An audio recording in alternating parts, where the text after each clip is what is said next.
Welcome back to the London Futurist podcast.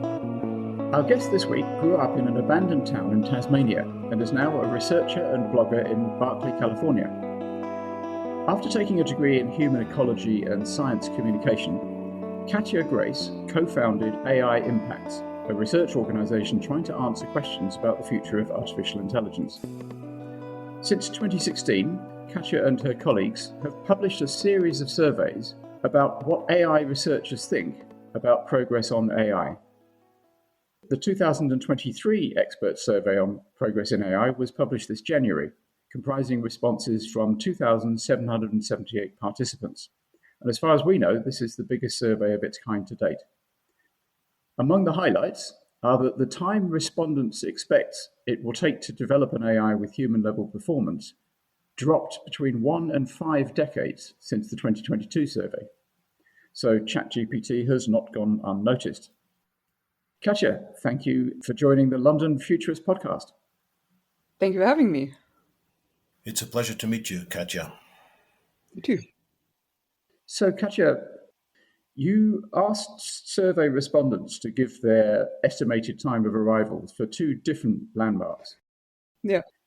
The first one, high-level machine intelligence, or HLMI, is achieved when unaided machines can accomplish every task better and more cheaply than human workers. And the median estimate of a 50% likelihood of that seems to have dropped from 2060 to 2045, which is a remarkable shift in just 1 year. Is this something new, or have you seen shifts like this in previous surveys? This is just the third survey. There was quite a big gap between the 2016 one and the 2022 one. But in that time, the date barely shifted at all. I think it shifted by about a year or something. So yeah, this is new. Interesting. So the first one was done after the first Big Bang in AI, and this one has been done after the second Big Bang in AI, which is the arrival of transformers and GPTs. And that's obviously the thing that's made a big difference, I guess. Just to clarify for the listeners, when actually was this survey taken? You describing it as 2023. Was it at the beginning of the year, at the end of the year, or throughout the year? It was over a pretty short period. It was basically during October 2023. So well after GPT-4 had been released. Yeah. One of the things I find really interesting about your survey is you've got these 2 different landmarks. One of them is this high-level machine intelligence, and the other one is the full automation of labor. How would you describe the difference between those 2 different yardsticks? Well, one of them is asking about when AI will be able to do all tasks that a human can do. And one is asking when all human occupations will be automatable. Both are asking about when it will be kind of feasible to do these things, not when they will be actually implemented. To me, I think they're asking very similar questions. And I think logically, I would think that the occupation one needs to come before all tasks. Occupations are either a subset of tasks, they're very big tasks perhaps, but tasks nonetheless, or they're made of lots of smaller tasks. So you might think that if AI could do all of the smaller tasks, it would be able to do the combination of the smaller tasks. I find it very striking that we get such different answers for these 2 things, because I would think that they're quite similar. There are 2 other differences between these questions, which could possibly be making a difference. In the high-level machine intelligence question, so the one about tasks, we also say something like, assume that scientific activity continues without something getting in the way. I forget the exact words. And that's different to the other one. I think it would be good if they matched, but for whatever reason, we did it differently in 2016. I actually can't remember why, and so we just kept them consistent because we want to be able to compare the questions to each other well. My guess is the big differences here are not because a lot of people think there's going to be a massive end to scientific activity soon or something, so I think that's not playing a big role.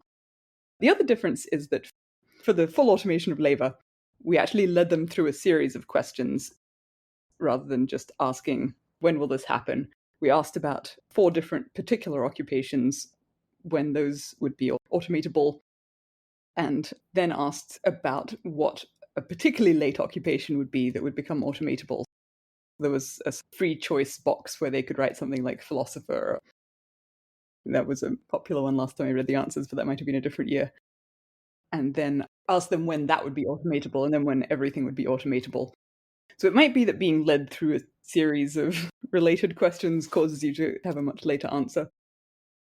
Do you think either of these yardsticks, the high-level machine intelligence or the full automation of labor, do you think either of them is identical to artificial general intelligence, or do you think that comes later, or maybe before? I think artificial general intelligence, I don't have a precise definition for it, and I think people mean different things. I think they often mean something like the big AI thing. It's sort of taken for granted there'll be some particular momentous thing that happens, not just like gradually more and more AI systems. And I think often people mean to gesture at that. I don't know if there'll be such a thing. When we made the first survey, we thought quite hard about pinning down some particular definition that we could ask about, just because it seemed like there were ambiguities in what people meant. I think a big one is, does it have to be as cheap as a human doing the things? If you make a thing that can do everything humans can do, but it costs $1 billion an hour to run, it's sort of very relevant to the world, at least labor-wise. I think another one that often people actually don't think about, but maybe makes a big difference is, are we talking about one system that can do everything, or are we saying, like, in the whole economy, for any particular task, there is some system that can do it? That's a very different mental image. You're right. There are lots of different understandings, perhaps lots of different misunderstandings of AGI. Yeah. To me, it always just seems fairly straightforward. It's the barrier between superintelligence and what comes before that. Once you go through AGI, which probably happened very quickly, so I wouldn't imagine AGI would exist for very long because you're quite quickly into superintelligence.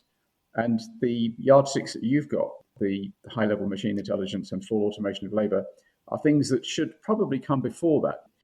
It's always seemed to me, although I'm getting less sure of this these days, that we should be able to automate all jobs before we get to superintelligence. Because although people like to mouth platitudes about bringing your whole self to work and things like that, we actually don't. For most people, a job is a subset of your life, and there's a lot going on in your life beyond a job. Yeah. So I used to think quite confidently, less confidently now, that automation would happen and then superintelligence would happen later. It was actually David who challenged me on that and made me think actually the whole lot might happen in one quick go. What is superintelligence in your ontology? An entity which has all the cognitive abilities of an adult human and then some. Got it. How about you? I think I've sometimes heard it used to describe something more like equal or better than all of human society at once. I think Ray Kurzweil talks about that, doesn't he? His definition for 2029 is that AI will be at the same level as an individual human, and by 2045 it will be far in excess of all human intelligences added together. So that's one way to look at it. But I applaud you, Katja, for trying to have a more precise definition when you ask people questions to make people think. Well, thank you. Though I think it's surprisingly hard.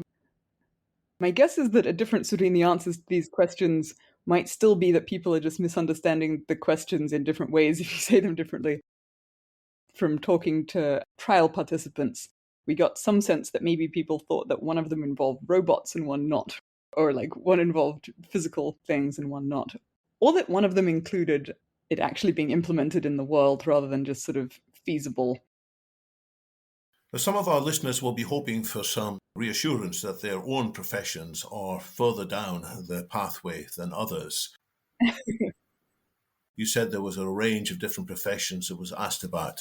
Can you share any insight, your own views or the survey's views as to which professions or skills are the ones that people should try and hang on to for longer? I think being skilled at investing your money in AI might be the thing that lasts. Yeah, I'm looking here at our figure of different occupations and when they might be automated. Retail salesperson looks like it's about 2033 is the 50% chance for the average of everyone's predictions. Truck driver, it looks like it might be even sooner than that. Surgeon and AI researcher were the other two we asked about. It looks like AI researcher is out near like 2060-ish, and surgeon a bit before that. I'm always a bit skeptical about that myself because it seems that the best designer of AI these days is often AI. AI is able to explore alternative possible designs and suggest things. So I think, at the very least, the task of AI designer is going to be radically changed by AI continuously. Yeah. So you mean like AI researcher may not actually be the furthest out one here? I wonder if part of what people are thinking is that if AI research is fully automated, then maybe everything else happens very quickly. I think their answers are also skewed by the fact that an awful lot of them are AI researchers. People tend to think, oh, well, your job can get automated, but mine's really hard. You can't automate mine for a long time. Yeah. I guess there might be two different effects there. One is sort of wishful thinking, and one is more just you get to see all of the details of your own job, and you're like, wow, I can barely do my job. How could someone design a machine to do this? Exactly. When you see how the sausage is made, it's easy to believe it would be hard to automate. Yeah. One of the jobs that was going to disappear quite quickly, people think, was writing a New York Times bestseller, and that one moved forward 9 years between your last two surveys, from 2039 up to 2030, more than 50% reduction. That's really quite a striking shift just over the course of a year. Yeah. I guess it's a pure writing task. You might say, well, to write a good book, you need to really understand a lot of the world. It's maybe less clear what our metrics are for that. We'll be right back after a quick break. Have you ever heard a new digital trend and thought to yourself, okay, does this really matter? Asking the right questions helps you cut through the noise and get down to what matters most. I'm Jim Hertzfeld, host of the What If, So What podcast, where we discover what's possible with digital and figure out how to make it real by asking what if, so what, and most importantly, now what? Subscribe and listen, and together we can turn big ideas into tangible actions so you can get shit done. I went to a class the other day where I was talking to a group of women who were studying fertilization technologies. And the professor thought, well, in that case, they better have a transhumanist coming to speak to them. So what I did is I asked ChatGPT, write me a poem in the style of Shakespeare about a couple trying to undergo IVF. And to my eyes and to the eyes of the class, it was wonderfully nuanced in that it explored the emotional tensions, the highs and the lows, the optimism and the pessimisms, the uncertainties. Probably the real Shakespeare, if he'd understood about IVF technologies, would have done it a bit better, but it was far better, I think, than almost every one of us in the class could have produced. It's not yet a best-selling book, Yeah. but it shows a great deal of understanding of language, understanding of emotion, understanding of cadences, and of the domain knowledge as well. Yeah, that seems right. Yeah, it seems like it does actually understand the world a lot. It seems like there are gaps of some sort, but I'm confused by what they are exactly. It also seems that GPT-4, which is the one I use most of the time, is more interesting when it writes fiction and when it writes poetry than when it writes nonfiction. When it writes nonfiction, it's pretty bland. It's good. It's incredibly good. It's comprehensive and useful, but it's got no flair. Yeah. Whereas when you ask it to do something in the style of Shakespeare, it does generate a bit of flair. Yeah, that sounds right. I wonder if there's just a lot of very bland writing to learn from, or desire for bland writing. I find it pretty useless for writing anything, but I think people around me use it for writing, apparently. So it might be that we want to write different kinds of things. Like, I think if you want to write, like, I don't know, very flairless emails a lot, maybe it does that. So let's get into the likelihood of the existential risk conversation. Yeah. The median respondent in your survey gives a 5% probability to superintelligence causing human extinction or similar. And one of the things I like about your survey is that most of the respondents, both the optimistic and the pessimistic ones, are very agnostic. They aren't certain. And that seems eminently sensible to me. I just don't understand how people like Jan LeCun at the optimistic end and Eliezer Yudkowsky at the pessimistic end can be so certain of the outcome. Yeah. How can you be certain about what a thing is going to do if it's millions of times smarter than you? But still, 5% probability is quite a bit. It's quite a risky situation to be in. Yeah, I agree. And is your own estimate similar to that, or are you more optimistic or more pessimistic? I think I'm more pessimistic than 5%. It varies by days. But you shouldn't take a particular number I say today that seriously. I don't know, maybe something more like 15%. And what are the factors that get bundled into that estimate? Is it what you read from the respondents? Is it the general discussions that you have? Is it news stories that lead you to such a conclusion? It was more my own thinking about it. Separate from running these surveys, I more directly try to answer the questions, which is much less interesting from the world's perspective because they have no idea whether to listen to me, whereas AI researchers are clearly experts on the topic. But from my perspective, I find people who have thought a lot about the topic trying to figure it out probably more compelling than surveys of people who aren't thinking about it that much.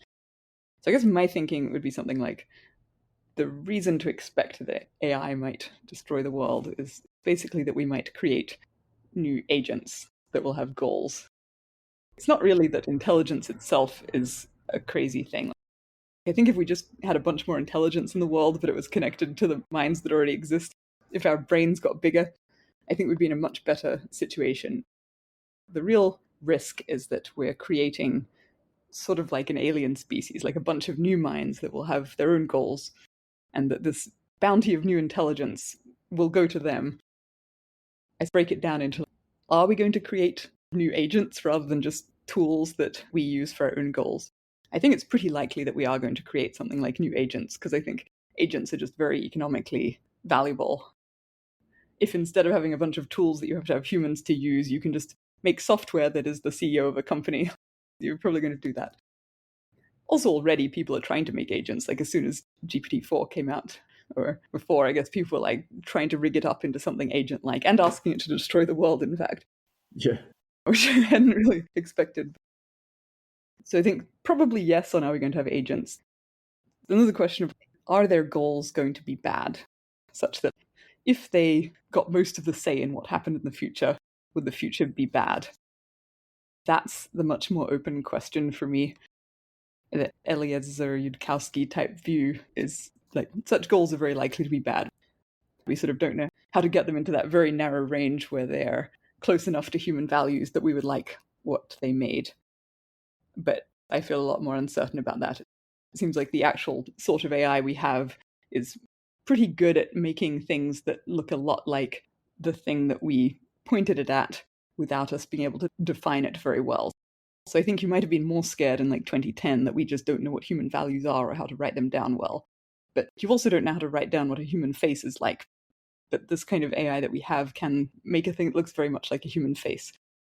So I think there's a lot more argument to have in that topic, and I'm not really sure. But yeah, so that's a sort of question mark. And then will these systems be powerful enough that if they have bad goals, that the future will in fact be bad? I think that's pretty likely. AI probably can be smarter than humans. Probably there will be a lot of AI in the future. So I think it sort of comes down to, can we make it behave in our interests? Are you seeing any convergence in the general discussion among apparent experts on these three questions? Questions of whether AIs will be agents, the question of whether the goals will be broadly aligned or sufficiently aligned with human flourishing, and then the question of how much power these systems will have. Are you seeing any agreement emerging, or are you seeing people as far apart as ever? I admit I'm sort of out of the loop on what other people around me think. I sort of know what all of the AI researchers in the world think and what I think. But what do the other AI risk people think? I think I'm sort of a bit behind. But what about then your own circle, the ones that you are aware of? Are you seeing people going more pessimistic, more optimistic, or as confused and unsure as ever? Yeah, I think maybe slightly more optimistic in the last year or so. I think maybe March 2023-ish was maybe peak pessimism recently. That's when GPT-4 came out and people were collectively surprised at its capabilities, both its good and bad capabilities. Yeah, I think there was just also sort of every day if you went on Twitter, there was more stuff happening. It sort of felt like, things are kind of accelerating. I feel like since then, maybe things have felt a bit slower in some sense. And also, I think the world responded with much more concern than the people around me might have expected. I forget the exact timeline of learning different things here, but compared to what people expected a few years ago, most people, even if they don't know about AI very much, are like, oh yeah, there are people who are trying to create new super intelligent creatures. That could be risky. Many people are like, yeah, that sounds bad. Oh, I'm going to get rid of all of the jobs? It seems like it's been a much easier sell as something that, I don't know, maybe regulation should be involved than people who are most concerned about AI X risk thought a few years ago. In my experience, most lay people who don't spend their days thinking about this, if you say to them, should we create superintelligence, and you can't tell you what the risk is, but there is a risk that it will wipe us out, they pretty much universally go, no, of course not. That's a ridiculous thing to do. Of course you shouldn't do that. Yeah. But then they go back to thinking about what they were thinking about before. Right. And it's very notable, I think, that half the human population is voting this year. And I don't think there's a single jurisdiction where AI is on the agenda for the election. It's just not something people are thinking about. In the UK, apparently, we're thinking about national service and whether pensioners should continue to get more money than anybody else. Not about AI, which is, I think, quite staggering. Yeah. It does seem really odd to me that we are engaged in this gamble as a species with what may be a 5%, but maybe more, maybe less, chance of wiping ourselves out, and we're not really thinking about it. Yeah. It seems in a way to give force to the Future of Life call for a moratorium on advanced AI development. Yeah. The only problem with that, and David doesn't agree with me about this, but the problem I see with that is that it would inevitably lead to superintelligence arriving in the hands of bad actors.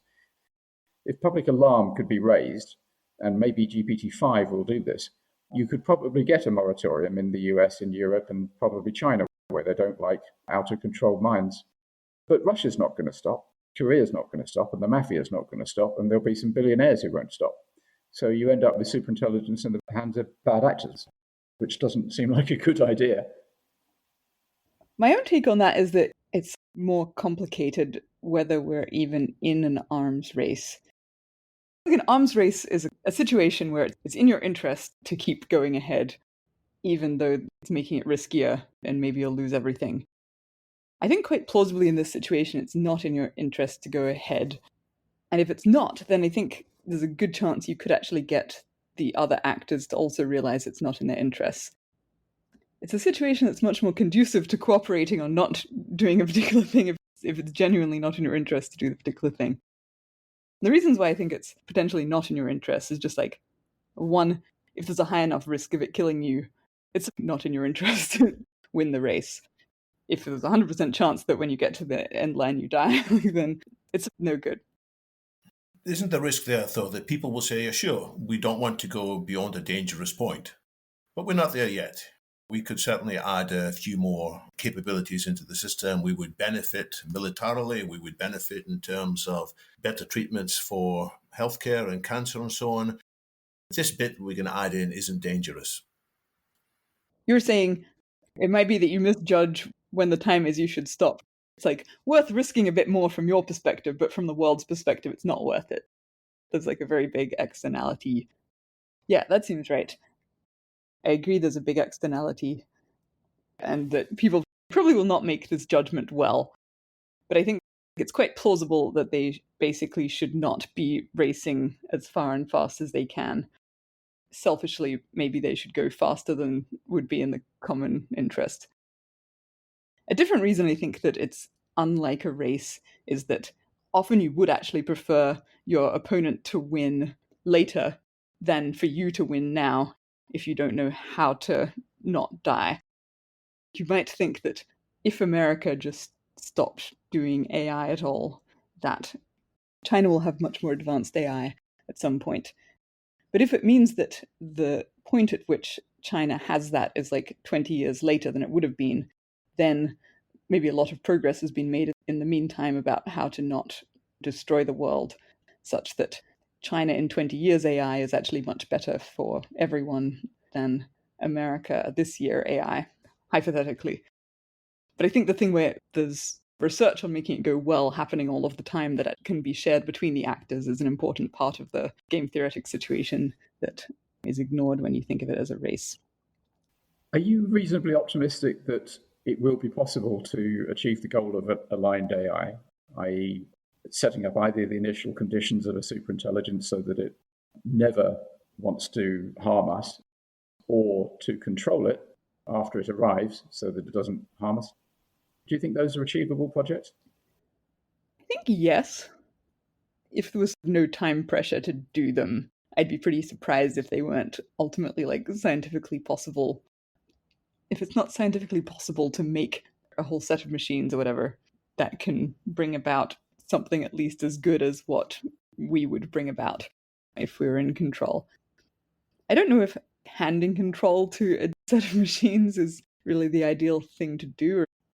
If we're building their motivations, maybe we'd rather they have values that mean we end up with a thing that looks more like we're in control.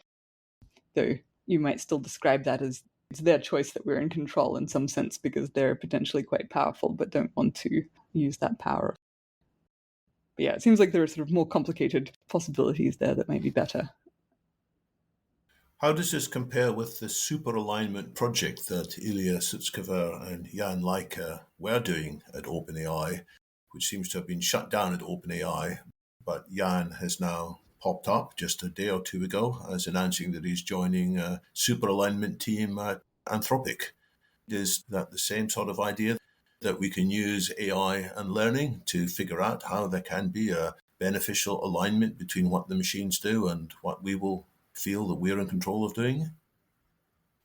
I don't know very much about the super alignment project in detail, except the hope is to use AI to forward alignment. As it does seem like, given that we are under a lot of time pressure, trying to use AI to help with this is a pretty promising route. I think there's probably some concern that if you don't really trust AI systems, that it will ruin it somehow. But my own guess is that it's worth trying. This is something where David and I disagree, because David thinks that the AI alignment project is achievable, and I think fundamentally it isn't, because I just don't see how you can control a superintelligent entity if you're not superintelligent yourself.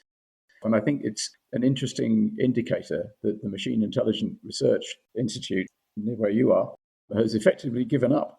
As far as I understand it, they pivoted towards trying to make people aware of what's coming and maybe relinquishment, rather than trying to devise clever mathematical ways to control advanced AI. Technically, I work at Miri. AI impacts where I work is sort of part of Miri, but we mostly don't interact that much. So I should say I'm not talking for Miri at all and don't actually know very much about what's going on inside their process. But I think it makes sense to think that alignment is possible, but still the best thing to do right now is try and affect policy. I don't know how much to read into that about their level of pessimism about ever solving alignment. Another organisation that you have collaborated with at times is the Oxford University's Future of Humanity Institute, Yeah. which recently executed a rather odd sort of stealth closure. Are you able to tell us anything about that, and whether they're going to continue their work in other forums? I actually don't know anything about that, or I don't know much more than anyone reading Twitter. Well, as I understand it, a lot of the AI specialists in that group had gone out separately into a spin-off group, I think the Centre for the Governance of AI. So some of that work is continuing, but under a different guise, not under the direction of the previous directors of FHI, like Nick Bostrom, but with its own independent life. So I'm hopeful that it will continue to flourish. I agree with you that what we need is to buy ourselves some time. Yeah. To allow more people to be attracted to the case of figuring out solutions, whatever they might be. And if we can do that, if we can slow things down with sufficient regulatory support, then there's more hope that we can figure out how to go forwards together, whether it's with the ideas of Miri, or whether it's super alignment theories from Anthropic, or indeed from any other source. I have one last question, which is, Why is your blog called World Spirit Sock Puppet? I think a lot about Derek Parfit type personal identity. So kind of like personal identity is not a real thing in some sense. Like there's not a further fact to, is this person me or is it you? If we're in some futuristic scenario, like a mind upload, some people I know are like very concerned that wouldn't actually be me. I'm sort of like, there's not really an answer to that. And I guess once you get to thinking that, you're sort of like, well, all of us are kind of the same person in some sense. There's like this kind of consciousness stuff that it's like not super important. I think this also leads to a kind of caring about other people that comes from, well, if I care about my future self, it makes just as much sense to care about your future self. And the main reason I might not is that I just don't really imagine that it's going to happen as well, or something like that. So I guess when I say world spirit, I'm thinking of something like that. All of human consciousness, thinking of it as like one creature, gradually over time becoming more like an agent and more like we cooperate together and figure things out and share information. And I guess I was thinking of blogs as like different sock puppets of this one world spirit. On the internet, if you make a lot of accounts and pretend to be different people talking to each other to further your point or something, those are sock puppets. So it's thinking of the whole internet as full of these different sock puppets of the world spirit that are talking to each other. So I was thinking of my blog as yet another world spirit sock puppet. Fascinating. My final question would be, what's happening next?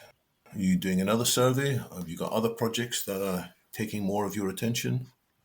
At the moment, most of my attention is on trying to write up well what the arguments are for thinking that AI might be an existential risk to humanity. It's surprisingly hard to have a really good write-up of that, I think. People seem surprisingly confused about it. There's some attempts to write things up, but it seems like there could be a lot of value from making it easier to think about that. So I'm working on that, and I'm thinking it would be good to run a survey this year, but I haven't actually got a particular plan for doing it yet. Maybe do it after OpenAI releases GPT-5, which they've recently announced that they're not calling it that, but that seems like what they're working on. They say they're starting to train it. Yeah, right. When does that mean they're releasing it? Next year sometime? Who knows? It could take months. It might take a year or so. So maybe the end of the year. Yeah, right. Well, thanks very much for joining us, Katja. I look forward to reading your book or however else you release your thoughts as part of this world sock puppet. We need lots of different voices reaching to different people wherever they are. And we're all coming from different starting points. And so that's why we need lots of books, lots of videos, lots of memes, lots of ways of arguing to raise attention. I hope to help. Thank you so much. Thank you for having me. Thank you for joining us, Katja. Pleasure.